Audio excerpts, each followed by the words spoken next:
വെളിച്ചം ദുഃഖമാണുണ്ണി, തമസല്ലോ സുഖപ്രദം. ആരുടെ വരികൾ? അക്കിത്തം അച്യുതൻ നമ്പൂതിരി. രണ്ടിടങ്ങഴി എന്ന നോവൽ എഴുതിയത് ആര്? തകഴി ശിവശങ്കരപ്പിള്ള.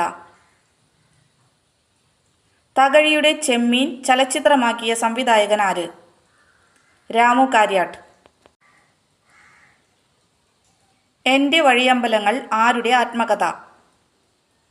എസ്.കെ. പൊറ്റക്കാട്. ഒരു ദേശത്തിൻ്റെ കഥ, ഒരു തെരുവിൻ്റെ കഥ എന്ന കൃതികൾ ആരുടേത്? എസ്.കെ. പൊറ്റക്കാട്. ചെമ്മീൻ, കയർ എന്നീ നോവലുകൾ എഴുതിയത് ആര്? തകഴി ശിവശങ്കരപ്പിള്ള. വരിക വരിക സഹചരേ എന്നു തുടങ്ങുന്ന ദേശഭക്തി ഗാനത്തിൻ്റെ രചയിതാവ്? അംശി നാരായണപിള്ള.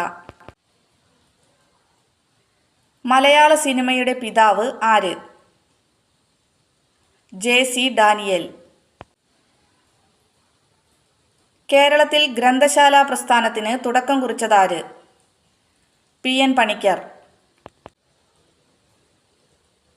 കേരളത്തിൻ്റെ ഭരണഭാഷ? മലയാളം. ലോകത്തിലെ പ്രാചീന സാഹിത്യം? ഗ്രീക്ക് സാഹിത്യം. മലയാളത്തിലെ ആദ്യ സന്ദേശകാവ്യം? ഉണ്ണുനീലി സന്ദേശം. ഇന്ത്യ എൻ്റെ രാജ്യം, എൻ്റെ സ്വന്തം രാജ്യം എന്നു തുടങ്ങുന്ന കവിത രചിച്ചതാര്? ചെമ്മനം ചാക്കോ. നീർമാതളം പൂത്തകാലം എന്ന കൃതി എഴുതിയതാര്? മാധവിക്കുട്ടി. ഓമന തിങ്കൾ കിടാവോ എന്ന് തുടങ്ങുന്ന താരാട്ടുപാട്ട് രചിച്ചതാര്? ഇരയിമ്മൻ തമ്പി. രമണൻ എന്ന പ്രശസ്ത കാവ്യം എഴുതിയതാര്? ചങ്ങമ്പുഴ കൃഷ്ണപിള്ള.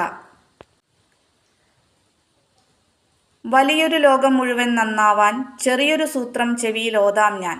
ആരുടെ വരികൾ? കുഞ്ഞുണ്ണി മാഷ്.